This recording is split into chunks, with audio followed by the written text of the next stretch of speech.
Aujourd'hui, nous allons parler de mon tabou préféré, c'est le fait que la transformation, c'est avant tout une question émotionnelle. Ce tabou, il se manifeste de manière implicite. Il se manifeste dans notamment les réunions où on prépare des présentations d'un projet à un grand nombre de personnes. Et là, on va voir que l'équipe en charge du projet, elle va passer beaucoup de temps à se demander mais quelles sont les bonnes modalités, quel est le bon message, comment présenter les choses pour que les gens comprennent, pour les embarquer dans notre projet, pour éviter les résistances. Résistance, embarquer. Dans les deux cas, on pourrait le reformuler en disant, bah oui, créer des émotions positives, embarquer les gens, ou alors éviter les résistances, éviter les émotions négatives. Et en fait, le principal obstacle que rencontre un projet de transformation, c'est émotionnel. Et c'est ça qu'on essaye d'éviter.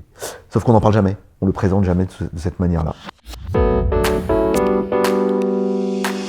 Alors l'exemple précis le plus marquant, pour moi, ça a été en 2013. Un dirigeant nous a appelés il a dit, j'ai trop de changements à faire dans mon entreprise, je veux mesurer la pression émotionnelle de l'entreprise parce que je ne sais pas quand est-ce que je vais aller trop loin, il y a un moment je vais aller trop loin, et les gars vont craquer et du coup tout va se casser. Comment on a fait d'une manière toute simple, on a créé un code couleur qui permettait aux gens d'exprimer leur ressenti émotionnel avec 4 couleurs.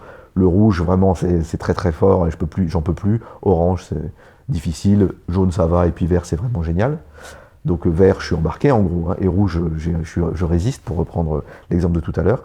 Et avec ce dirigeant, on a déployé ce code à plusieurs niveaux, en commençant par le comité de direction. Le moment un peu magique, c'est quand on a fait la première réunion avec le comité de direction, où en fait, quand on voyait les gens en entretien individuel avant et qu'ils préparaient, ils nous disaient non mais c'est pas possible, on peut pas se dire la vérité, ce projet, on va pas y arriver, c'est trop compliqué. Et puis grâce à ce code, ils se sont rendus compte qu'en fait ils étaient tous d'accord, même s'ils étaient d'accord pour dire qu'il y avait beaucoup de risques. Et ça a dissous tout un tas de résistances et permis d'accélérer le projet. Le client disait à la fin, en fait, ça permet de gagner 3 mois.